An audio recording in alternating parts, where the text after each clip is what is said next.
Return demonstration for chest tube tubing. So, first thing to do is for establishing a closed drainage system is of course to connect the chest tube to water-sealed drainage equipment. Then, turn the suction control to low suction, secure the connection sites with a wire or tape, and then make sure that all the stoppers in the bottles fit tightly if the bottle suction is used. Then, check the tubing to make sure that the fluid does not collect. So, making sure that the fluid does not collect prevents suction from being exerted. Next is, of course, to provide a straight line of tubing from the bed to the collection system. So, the rationale behind this is, of course, the straight line tubing will prevent the pooling of the fluid. Next is, of course, to keep the collection system below level of chest tube insertion site. So, this will enable fluid to flow by stably. Then, make sure that the tubing is free and not coiled, and make sure that you don't use any pins or restrained tubing, since the pins could allow puncture or could allow air leaks or could cause air leaks due to the puncture of the pins. The next is, or lastly, is of course to observe for possible air leaks or excessive suction in the system. Setting up disposable water seal suction. So the first thing to do is of course to gather all the equipment that will be needed in the procedure. Then unwrap the Plur Evac. After unwrapping the Plur Evac, you have to place it on its disposable floor stand. After it is to remove the plastic connector on the short tube that is attached to the water seal chamber. Then, remove the chamber from the large 50 to 60 cc asepto syringe. Then, attach the barrel of the syringe to the short rubber tube. After it is you have to pour the sterile water into the barrel of syringe if not using a pouring bottle of sterile water. Then, fill the water seal chamber to the 2 cm level. So, the rationale behind this is that this level provides sufficient fluid to create a one-way valve. After it is to remove the plastic plug from the vent to the suction control chamber. Then, attach the syringe barrel to the vent, pour the sterile water into the chamber, so make sure that the tip of the syringe fits into the top of the chamber vent. So, there is no rubber tubing attached. Then, fill the suction control chamber to the 20 cm level. So, the rationale behind this is that this level or the 20 cm level is equal to the osmotic pressure of the blood. Then, after you insert the after you fill the suction control chamber to the 20 cm level, you have to insert the plastic plug into the vent. So, after the physician has inserted it, you have to attach the chest tubes and remove the long tube adapter from the collection chamber and attach it to the chest tubes. Then, tape the wire to the connector sites. After it is you have to attach the short rubber tube on the water seal suction to the suction machine or the wall or the portable using an adapter connection piece. Then, after it is to suction, or you have to turn the suction device on slowly until the bubbling occurs in the suction control chamber. So, you have to take note that excessive bubbling reduces the drainage. Then, lastly is of course, you have to monitor the water levels daily in both the water seal chamber and the suction control chamber. You have to refill to the level of the sterile water as needed. Maintaining a closed drainage system. First thing to do is of course to monitor safely. You have to monitor the tubes for air leaks, which may cause the patient's lung to collapse. And if you have monitored or if you noticed some air leaks, you have to clamp off the tube momentarily if you do have orders to do so. And you have to inform, of course, the physician immediately. Then, you have to keep also the rubber tape hemostats at the patient's bedsides. Place the clamps facing in opposite direction. So, the rationale behind this is that if ordered, the tube can be clamped off to the nearest nearest to chest insertion site.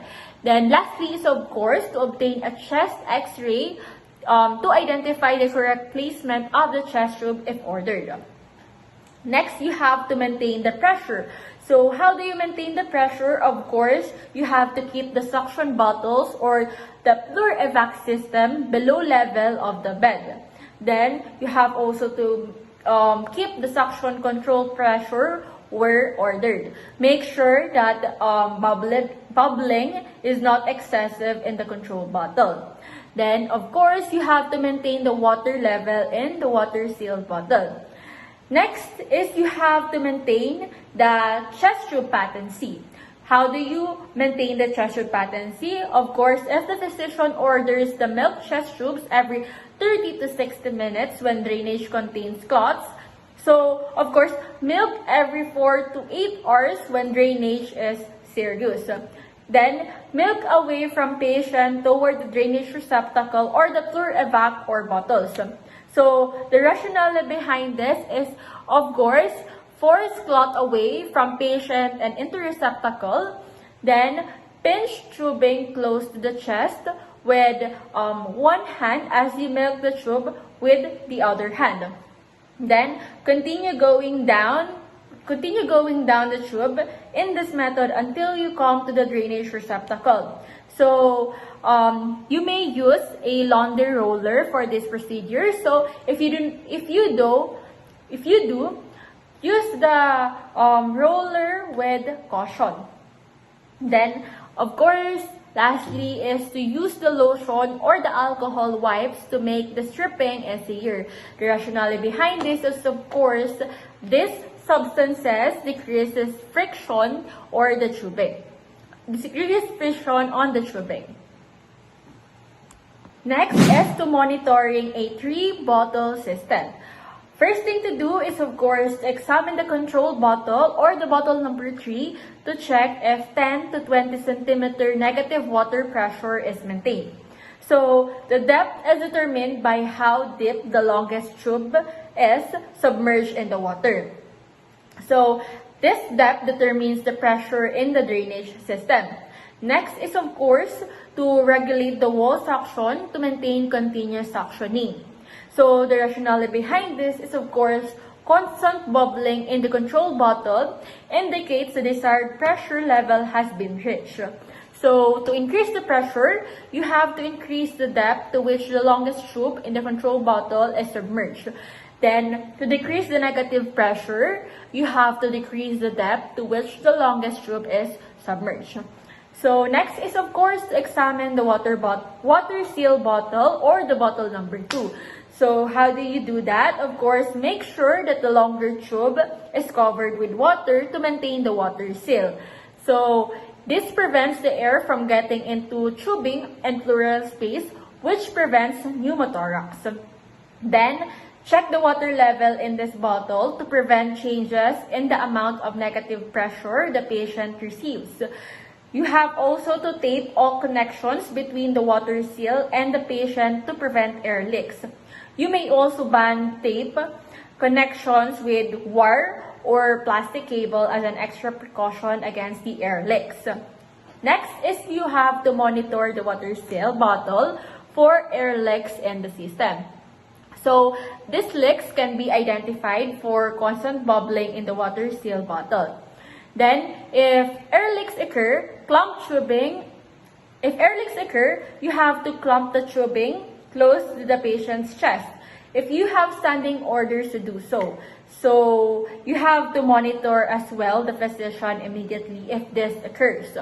Then, of course, you have to examine the collection bottle or the bottle number 1 to make sure if it is not constantly bubbling, indicating an air leak. Monitoring disposable water seal system. So, the first thing to do is, of course, to monitor the collection chamber for chest drainage every 15 minutes immediately after surgery and every hour for first 24 hours and then as ordered by the physician. You have to record the results that you already have gained. Then, next is to mark the drainage on the collection chamber every shift. Then, you have to place a line at the top level of the fluid and place the time on the chamber next to the line. Then, lastly is of course, you have to observe the suction control chamber for excessive bubbling in the chamber. So, you have also to make sure that you set the suction control on low suction. Then, the rationale behind this is of course, this bubbling has no relationship with the amount of pressure exerted on the pleural space. So, excessive bubbling just evaporates the water. So, the control bottle regulates the vacuum in the system.